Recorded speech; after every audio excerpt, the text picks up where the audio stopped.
வணக்கம் நேர்களே, மாண்புமிகு நீதியரசர்கள் நிகழ்ச்சிக்கு உங்களை வரவேற்கிறேன். இன்னைக்கு நம்ம நீதியரசர்கள் நிகழ்ச்சியில் ஒரு 3 வழக்குகளை பார்க்க போகிறோம். ஒன்று, சம்மதம் அப்படின்னு தெரிவிச்சுட்டு கொஞ்ச நாள் கழித்து சம்மதம் இல்லை அப்படின்னு பின்வாங்கக்கூடியது. இன்னொன்று, சட்டத்தை பாதுகாக்கக்கூடியவங்களே அதிகாரத்தை வரம்பு மீறி எடுத்துக்கிறது. இன்னொன்று, எதிர்பாராத நடக்கக்கூடிய ஒரு விபத்து. இந்த மூன்றையும் நீதிமன்றம் எப்படி கையாண்டு அதுக்கு என்ன ஒரு தீர்ப்பை வழங்கிச்சு அப்படிங்கிறது தான் இந்த நிகழ்ச்சியில் பார்க்க போகிறோம். வணக்கம். மதம் அப்படின்ற வார்த்தைக்கு சில அர்த்தங்கள் உண்டு. மதத்துக்கு கர்வம் அப்படின்னு ஒரு அர்த்தம் உண்டு. அகஸ்தியர் சித்தராகவும் இருக்கிறாரு, முனிவராகவும் இருக்கிறாரு. அகஸ்திய முனிவர், மாமுனி அப்படின்னும் சொல்லுவாங்க. 14 சித்தர்களில் ஒருவராகவும் சொல்லுவாங்க. அவரோட மாணவர்களில் ஒருத்தர் ஒரு அரசன். ஒரு விதிமுறை உண்டு. ஒரு நபர் பூஜை பண்ணிக்கிட்டு இருக்கிறாரு கடவுளை. அந்த நேரத்தில் அவரோட குரு வந்துட்டா பூஜையை நிப்பாட்டிட்டு குருவை தான் கூப்பிடணும். இது ஒரு கட்டுப்பாடு.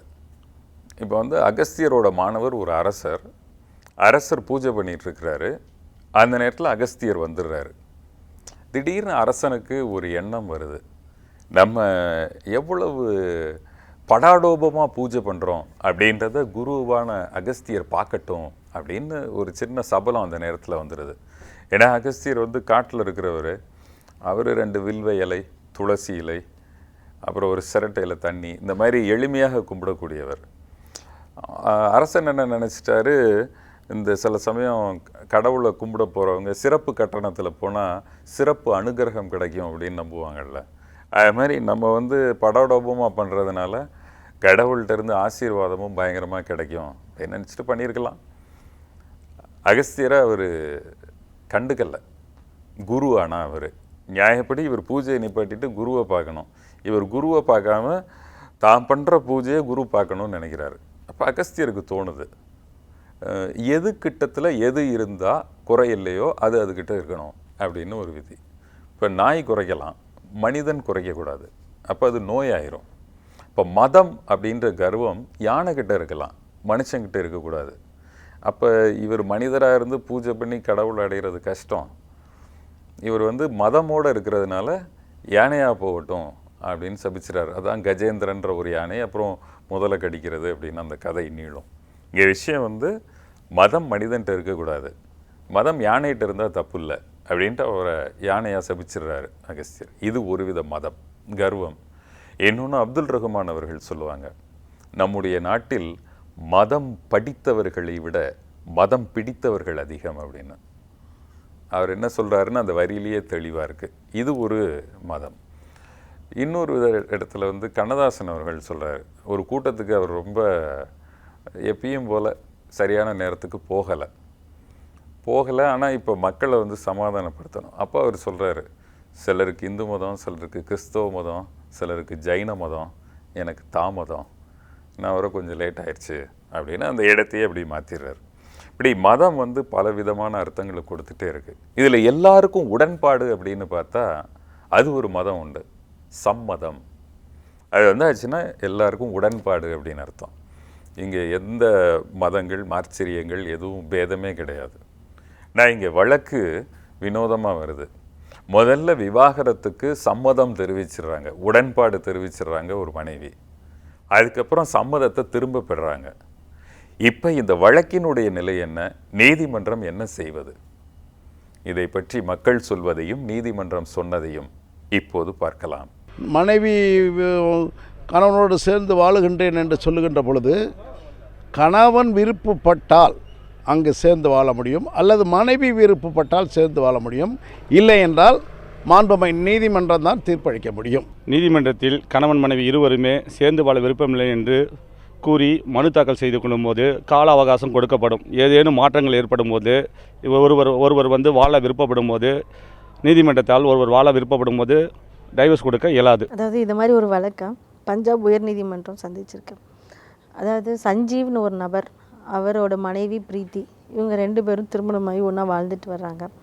ஏதோ ஒரு சில காரணங்கள்னால 2 பேரும் சமரசமாக நம்ம பிரிஞ்சிக்கலாம், இதுக்கு மேலே நம்ம 2 பேரும் இந்த வாழ்க்கையை வாழ முடியாது, ஒத்து சேர்ந்து வாழ முடியாது, அதனால் நம்ம பிரிஞ்சிடலாம் அப்படின்னு முடிவெடுத்து அவங்க 2 பேரும் ஒத்திசைவு மனமுறிவு கோரி நீதிமன்றத்தில் ஒரு வழக்கு ஒன்று தாக்கல் செய்கிறாங்க, ஒரு மனு ஒன்று தாக்கல் செய்கிறாங்க. அந்த மனுவில் என்ன சொல்கிறாங்களோ அந்த மனுவை 2 பேரும் சேர்ந்து ஒன்றாவே அப்போ அன்றைக்கி கொடுக்குறாங்க, தாக்கல் செய்கிறாங்க. அன்றைக்கி ஒரு வாக்குமூலமும் கொடுக்குறாங்க. இந்த மாதிரி நாங்கள் 2 பேரும் மன ஒத்து தான் நாங்கள் 2 பேரும் பிரிகிறோம், இது எங்கள் 2 பேருக்கு முழு சம்மதம் தான் அப்படின்னு சொல்லி ஒரு வாக்குமூலம் கொடுக்குறாங்க. நீதிமன்றம் அதை பதிவு செஞ்சுட்டு ஒரு 6 மாதம் காலத்துக்கு அப்புறம் ஒரு டேட் போட்டு நீங்கள் வாங்க, அன்றைக்கி வந்து விசாரணைக்காக நான் போடுறேன் அப்படின்னு சொல்லி ஒரு 6 மந்த்ஸ் கழித்து ஒரு டேட் போடுறாங்க. 6 மந்த்ஸ் கழித்து 6 மாத காலம் முடிஞ்சோடனே 2வது முறையாக அந்த மனைவி நீதிமன்றத்துக்கு வரும்போது எனக்கு சம்மதம் இல்லை, இந்த ஒத்திசைவு அதாவது மியூச்சுவல் கன்சென்ட் டிவோர்ஸில் எனக்கு சம்மதம் இல்லை, எனக்கு இதில் சம்மதம் இல்லாமல் இருக்குது, அதனால் நான் தாக்கல் செய்த மனுவை நான் வாபஸ் வாங்கிக்கிறேன், அதனால் எனக்கு சம்மதம் இல்லைன்னு தெரிவித்தோடனே உடனே இந்த கணவர் என்ன சொல்கிறாரு, இல்லை என் மனைவி வந்து முதல் முறை இந்த நீதிமன்றத்துக்கு வந்திருக்கும் போது எனக்கு சம்மதம் இருக்குன்னு தான் சொன்னான், அதனால் அதனோட அடிப்படையிலேயே நீங்கள் மியூச்சுவல் கன்சென்ட்டில் டைவர்ஸ் கொடுங்க அப்படின்னு சொல்லி அந்த ஹஸ்பண்ட் சொல்கிறாரு. ஆனால் நீதிமன்றம் இதை ஏற்றுக்கல. அவங்க என்ன பண்ணுறாங்க, இந்த மனுவை தள்ளுபடி பண்ணுறாங்க. ஏன்னா மனைவி வந்து 2 பேருமே ஒத்து தான் அந்த மியூச்சுவல் கன்சென்ட்டில் டிவோர்ஸ் கொடுக்க முடியும். மனைவி வந்து விருப்பப்படாத போது மியூச்சுவல் கன்சென்ட்டில் கொடுக்க முடியாது. ஸோ அதை தள்ளுபடி பண்ணுறாங்க. உடனே இந்த கணவர் என்ன பண்ணுறாரு, பஞ்சாப் ஹரியானா உயர் நீதிமன்றத்தில் ஒரு மேல்முறையீடு செய்கிறாரு. அந்த மேல்முறையீடு விசாரணைக்கு வருது. அப்போது அங்கே என்ன சொல்கிறாங்கன்னா, இந்து திருமண சட்டம் 13(b)(2) படி அதாவது இந்த ஒத்திசைவு மனமுறிவு மனு இருக்கு இல்லையா, இது தாக்கல் செய்த பிறகு 6 மாதத்துக்கு பிறகு தாக்கல் செய்த 6 மாதத்துக்கு பிறகு 18 மாதங்களுக்கு முன்பு இவங்க 2 பேரும் அதை திரும்ப பெறாமல் இருக்கணும் அவங்க சம்மதத்தை. ஓகே, 2 பேரும் ஒத்து போய் தானே வந்திருக்காங்க, நானும் விருப்பப்படுறேன் அவளும் விருப்பப்படுறா அப்படின்னு வந்திருக்காங்க. இதில் யாராவது ஒருத்தர் வந்து எனக்கு விருப்பம் இல்லை, 18 மந்த்ஸ்க்கு ஆமாம், அதாவது அந்த தாக்கல் செய்து 6 மாதத்துக்கு பிறகு 18 மாதத்துக்கு உள்ள யாராவது ஒரு ஆள் வித்ட்ரா பண்ணியிருக்க கூடாது. நான் இந்த மாதிரி எனக்கு இஷ்டம் இல்லை, விருப்பம் இல்லை அப்படின்னு சொல்லிட்டாங்கன்னா அது ஏற்றுக்கொள்ள முடியாது. ஸோ இவங்க 2 பேரும் அதை திரும்ப பெறாமல் இருக்கணும். அப்படி இருந்தால் அவங்க 2 பேரையும் விசாரணைக்கு அழைச்சி அவங்க 2 பேருக்கும் அவங்க திருமணத்தை கலைத்து ஒரு உத்தரவு பிறப்பிக்கலாம். விவாகரத்து மூலமா பண்ணுவாங்களா இல்லை நீதிமன்றங்களே பண்ணிடுவாங்க? நீதிமன்றத்திலே தான் பண்ணுறாங்க. இது செய்யலாம். ஸோ இந்த கேஸை பொறுத்த வரைக்கும் இந்த பெண் வந்து 6 மாதத்துக்கு அப்புறம் எனக்கு இஷ்டம் இல்லை, நான் மன ஒத்து நான் டிவோர்ஸ் நான் கொடுக்கல, எனக்கு விருப்பமே இல்லை அப்படின்னு சொன்ன காரணத்தினால இந்த ஒத்திசைவு மனமுறிவு கோரி தாக்கல் செய்த அந்த மனுவை ஏற்றுக்கொள்ள முடியாது என்று கூறி அந்த மனுவை தள்ளுபடி செய்து பஞ்சாப் ஹரியானா உயர்நீதிமன்ற மாண்புமிகு நீதியரசர் திரு ஜெயபால் மற்றும் மாண்புமிகு நீதியரசர் திரு டாக்டர் பரத் பர்போன் அவர்கள் தள்ளுபடி செய்து உத்தரவிட்டார்கள். ஒரு முனிவர் வந்து ஒரு பாம்பை நல்வழிப்படுத்தணும் அப்படின்னு நினைக்கிறாரு.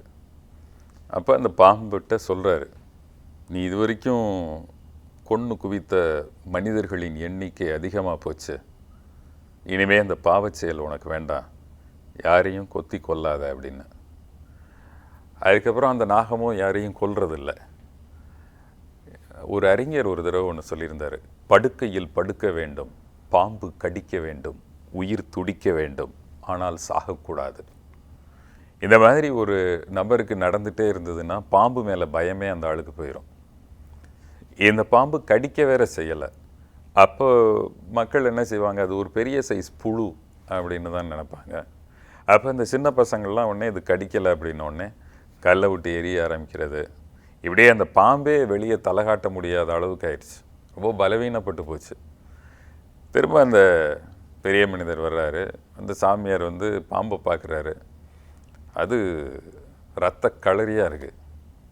ஏன்னு கேட்டதும் நீங்கள் தான் சொன்னீங்க கொத்த வேண்டான்னு, அதனால் கொத்தலை. கொத்த வேண்டான்னு சொன்னேன், சீர வேண்டான்னு நான் இப்போ சொன்னேன், நீ சீரலாம்ல அப்படின்னு கேட்டிருக்காரு. இப்போ அந்த கதையில் என்ன வருதுன்னா, சீறுதல் அப்படின்றது ஒரு வரம்புக்கு உட்பட்ட செயல். ஆனால் அது கொத்தி கொல்லுதல் அப்படிங்கும்போது அது அதனுடைய வரம்பை மீறியதாக ஆகுது. அப்போ என்ன சொல்கிறாங்க, வரம்பு அப்படின்னு அந்த வயல்லாம் வரப்புன்னு போட்டு இது என்னோடது உன்னோடது அப்படின்னு பிரிக்கிற மாதிரி அந்த வரம்பு அப்படின்றது தேவைப்படுது. வரம்புக்கு உட்பட்டு இயங்க வேண்டியிருக்கு. அது யாராக இருந்தாலும் வரம்பை மீறி போகாமல் இருக்க வேண்டியிருக்கு. ஏன்னா அது பாவத்திற்குரியதாக அல்லது தண்டனைக்குரியதாக மாறுது, இல்லை கண்டனத்துக்குரியதாக மாறுது. இங்கேயே அந்த மாதிரி ஒரு வழக்கு தான். இப்போ காவல்துறையினராக இருந்தாலும் அவங்க சட்டத்தை பாதுகாக்கிறார்களே தவிர சட்டத்தை கையில் எடுத்துக்கொள்ளக்கூடிய உரிமையை சட்டம் அவர்களுக்கும் கொடுக்கலை. எங்கே அந்த மாதிரி ஒரு வழக்கு வருது? வரம்பு மீறி செயல்பட்ட காவல்துறையினர் மீது நடவடிக்கை தொடருவதற்கு மாநில அரசினுடைய முன் அனுமதியை பெற வேண்டுமா? இந்த அரிதான வழக்கை பற்றி மக்கள் சொல்வதையும் நீதிமன்றம் சொன்னதையும் இப்போது பார்க்கலாம். அரசாங்கத்து மூலிமா அனுமதி பெற வேண்டியதில்லை, நேரடியாக அவர் மீது தண்டனையோ அல்லது அவங்க மீது வழக்கோ தொடரலாம். சட்டமுரணானது தான். அப்படி சட்டமுரணான செயலை செய்யும் அந்தகைய காவல் அலுவலர்கள் மீதும் சட்டப்படியான நடவடிக்கை மேற்கொள்ளலாம். இதற்கு சம்பந்தப்பட்ட மாநில அரசின் அனுமதியோ எதுவும் தேவையில்லை. கர்நாடகாவில் இந்த மாதிரி தான் குருபட்சப்பான ஒரு இன்ஸ்பெக்டர் ஒரு கணேஷ்னு ஒருத்தனை அடிக்கிறாருன்னு வச்சுக்குவோம். இந்த கணேஷால் தாங்க முடியல, வெளியில் வந்துட்டான், பெயிலில் வந்துட்டான். ஐயா என் அடி தாங்க முடியல, இவர் இந்த மாதிரிலாம் செய்துட்டாருன்னு சொல்லிட்டு ஒரு கோர்ட்டில் ஒரு மனு தாக்கல் செய்கிறார். 200 CRPCயில் ஒரு ப்ரைவேட் கம்ப்ளைண்ட்டு போடுறாரு. அப்படியா அப்படின்ட்டு ஜட்ஜும் பார்க்குறாரு, உண்மையாகவே அடி வாங்கியிருந்த பாருங்கள் சார் அப்படின்னு எல்லாம் காமிக்கிறான். உண்மையாக இருக்கே அப்படின்னு சொல்லிட்டு அந்த பெட்டிஷன் வந்து எஸ் இன்வெஸ்டிகேஷன் டு பி ப்ரொசீடர்னு மேஜிஸ்ட்ரேட்டு கொடுத்துறாரு. இதை எதிர்த்து அந்த போலீஸ்காரர் வந்து உயர்நீதிமன்றத்துக்கு வராரு, உயர்நீதிமன்றம் கர்நாடகாவுக்கு வராரு. அனில் தவே அப்படின்னு ஒரு டிவிஷன் பெஞ்சில் ஒரு குரியன் ஜோசப்னு சொல்லிட்டு 2 ஜட்ஜஸ் இதை பற்றி தீர்மானம் பண்ணுறாங்க. என்ன பண்ணுறாங்க அப்படின்னு சொன்னால், இது சரியா, இந்த இன்ஸ்பெக்டர் வந்து இங்கே கேட்டு என் மேலே தனியாக ஒரு ஆக்ஷன் எடுக்க முடியாது, மேஜிஸ்ட்ரேட் வந்து அதற்கான உத்தரவை பிறப்பிக்க முடியாது அப்படின்னு சொல்லி தான் பெட்டிஷன் வருது, போலீஸ்காரருடைய பெட்டிஷன் ஹைகோர்ட்டில். ஆனால் உயர்நீதிமன்றம் என்ன செய்கிறது என்று சொன்னால், இது வந்து இவர் வரம்பை மீறி இருக்கிறார் என்பது தெரிய வருகிறது. ஆனால் வரம்பு மீறிய செயலை தனியாக ஒரு மேஜிஸ்ட்ரேட் கோர்ட்டில் ஒரு ப்ரைவேட் கம்ப்ளைண்ட் கொடுத்து போட்டு ஜெயிச்சிட முடியுமானா முடியாது. அதற்கு முன் அனுமதி அவசியமாகிறது. ஒருவேளை ஸ்டேட் கவர்மெண்ட் எம்ப்ளாயியாக இருந்தால் ஸ்டேட் கவர்மெண்ட் கிட்ட வாங்கணும். இதுக்கு பேர் சாங்ஷன் அப்படின்னு சொல்லுவாங்க. You must accord or obtain sanction from particular department or particular கவர்மெண்ட்னு சொல்லி. ஒருவேளை சென்ட்ரல் கவர்மெண்ட்டாக இருந்தால் சென்ட்ரல் கவர்மெண்ட்டில் ஒரு பர்மிஷன் வாங்கணும். அதனால தான் சொல்கிறாங்க, எந்த ஒரு கிரிமினல் கேஸ் ஒரு கவர்மெண்ட் சர்வெண்ட் மேலே போடணுன்னாலும் அந்த கவர்மெண்ட்டுக்கிட்ட இருந்து யூ ஷுட் அப்டைன் பர்மிஷன். அவர் மேலே இந்த மாதிரி வழக்கு தொடுக்க போகிறோம். ஆனால் இதில் சின்னதாக ஒரு திருத்தம், அமெண்ட்மெண்ட்ஸும் வருது. ஒருவேளை இந்த குற்றம் ரொம்ப மோசமான ஹீனஸ் கிரைமாக இருக்கும்பொழுது, திடீர்னு ஒரு கொலைகாரன் ஒரு கவர்மெண்ட் எம்ப்ளாயி ஒரு ஆளை வெட்டிடுறான்னு வைங்க, நான் கவர்மெண்ட்டுக்கு போய் நான் பர்மிஷன் வாங்கின்னு வரேன், அது வரைக்கும் இங்கே உட்காருன்னுலாம் சொல்ல முடியாது. அந்த மாதிரி கிரைம்ஸ் வந்து உடனடியாக you can be arrested. So இதில் கொஞ்சம் வேறுபாடு இருக்குது. போலீஸ்காரரு வரம்பு மீறி இருக்கிறாருன்னா அவர் மேலே கேஸ் போடலாம்னு சொன்னால் கவர்மெண்ட் கிட்ட பர்மிஷன் வாங்கணும். ஆனால் சில குற்றங்கள், கொலை குற்றங்கள் அல்லது திடீர் சமுதாயத்தை அச்சுறுத்தும் குற்றங்கள் எதுவாக இருந்தாலும் கவர்மெண்ட்டுடைய பர்மிஷன் இல்லாமல் அவனை அரெஸ்ட் பண்ணுறதுக்கே உரிமை இருக்கிறது போலீஸ்காரங்களுக்கு அப்படின்றது தான் இதனுடைய வேறுபாடு. எனவே போலீஸ்காரர் மேலே ஒரு கம்ப்ளைண்ட்டோ அல்லது ஒரு பெட்டிஷனோ போடணும்னு சொன்னால் you must obtain permission from government. State கவர்மெண்ட்டோ சென்ட்ரல் கவர்மெண்ட்டுக்கிட்டவோ நீங்கள் வந்து அதற்கான ஒரு அனுமதியை பெற்ற பிறகு ப்ரைவேட் கம்ப்ளைண்ட் மூலமாகவோ அல்லது எது மூலமாக எந்த ஒரு கம்ப்ளைண்ட் மூலமாகவோ அவர் மேலே வந்து ஒரு கிரிமினல் கம்ப்ளைண்ட் ஃபைல் பண்ணலாம். இந்த மாதிரி கம்ப்ளைண்ட்லாம் நம்ம ஃபைல் பண்ணுறதுக்கு முன்னாடி நம்ம கோர்ட்டுக்குள்ளே வச்சு ஒரு விஷயம் பார்த்தோம், மைல்ட் ஃபோர்ஸ் தான் யூஸ் பண்ணணும் அப்படின்னு சொல்லும்போது அவங்க மைல்ட் ஃபோர்ஸே ஹெவி ஃபோர்ஸாட்ட அவங்க என்ன பண்ணுறாங்க, யூஸ் பண்ணுறாங்க. நீதிபதிட்டையும் அவங்க ஷோ பண்ணிட்டாங்க. இந்த மாதிரி சூழ்நிலையில் நீதிபதிட்ட தைரியமாக காட்டிட்டாரு. அந்த அளவுக்கு ஒரு ஹெவியான ஃபோர்ஸை யூஸ் பண்ண அந்த காவல்துறையினருக்கு என்ன மாதிரியான தண்டனை கொடுக்கும்? சார், ஃபர்ஸ்ட் பாயிண்ட் வந்து any government servant is violating the rules and regulations அப்படின்னு சொன்னால் இம்மிடியட்டாக சஸ்பென்ஷன் பண்ணுவாங்க சார். நீங்கள் மேலதிகாரிக்கு தெரிவிச்சிடணும். நீங்கள் எக்ஸ்ட்ராவாக இந்த கேள்வியை கேட்டு பொதுமக்களுக்கு சொன்னாலும் கூட ஃபர்ஸ்ட் பாயிண்ட் வந்து நீங்கள் அந்த மேலதிகாரிக்கு தெரிவிக்கணும். இந்த மாதிரி நான் கம்ப்ளைண்ட் போட்டிருக்கேன், இதுக்கான ரெக்கார்டு இருக்குது, இந்த மாதிரி கோர்ட்டில் ஃபைல் பண்ணியிருக்குன்னு சொன்னால் you will be kept under suspension. அந்த சஸ்பென்ஷன் வந்து 6 monthsக்குள்ளே இருக்கலாம், அல்லது சார்ஜ் ஷீட் போடுற வரைக்கும் இருக்கலாம். ஆர் திரும்ப அந்த சஸ்பென்ஷனை ரிவோக் பண்ணுறாங்களா, இல்லை அப்படியே அதுக்குள்ளே கேஸ் முடிஞ்சிச்சுன்னா அவர் மேலே தப்பு இருக்கும் பட்சத்தில் அவர் அதற்கான ஈடுமானம் கொடுக்க வேண்டும். அது எப்படி வருதுன்றது கோர்ட்டு தான் தீர்மானம் பண்ணுதுன்னு வைங்க. சப்போஸ் இது அடிபட்டிருக்கான், இவனுக்கு 5000 ரூபாய் செலவாயிருக்கு, மருத்துவ செலவு, அதுக்கு மேலே 50,000 ரூபாய் 1 லட்ச ரூபாய் நீங்கள் கொடுக்கணும்னு சொல்லலாம். ஆனால் பெருசாக அப்படி இல்லைன்னா பரிந்துரை செய்கிறது நீதிபதி அந்த துறைக்கு, இந்த போலீஸ் டிபார்ட்மெண்ட்டுக்கு ஒரு பரிந்துரை, இவர் இந்த மாதிரிலாம் தப்பு பண்ணியிருக்காரு, இவர் மேலே இதுக்கு முன்னாடி இந்த மாதிரி இருக்கிறதாக தெரிய வருகிறது, எனவே இவர் மேல் தக்க நடவடிக்கை எடுக்கணும்னு சொன்னால் ஒன்று அவர் இன்க்ரிமெண்ட்டை கட் பண்ணலாம், அல்லது அவருடைய ப்ரமோஷனை கட் பண்ணலாம், அல்லது இதே தான் அவருடைய தொழிலாக இருக்குன்னு சொன்னால் he can be dismissed from சர்வீஸ்லையும் இது போகலாம். அதில் ஒரு 2-3 வகை இருக்கிறது. ஒரு பர்மிஷன் அட்மானிஷன் சொல்லுவாங்க, வெறும் வாய் வார்த்தை இனிமேல் செய்யக்கூடாது அப்படின்னு சொல்கிறது அட்மானிஷ். இல்லை ஒரு ப்ளூ காலரில் ஒரு இது பண்ணுற மாதிரிலாம் சொல்லலாம். ரொம்ப மோசமாக இருந்தால், ஒரு குரூரத்தனம் உள்ள ஒரு போலீஸ் அதிகாரியாக இருந்தால் ஈ can be dismissed from service அப்படியும் இருக்கிறது. ஸோ பனிஷ்மெண்ட்டும் இருக்குது.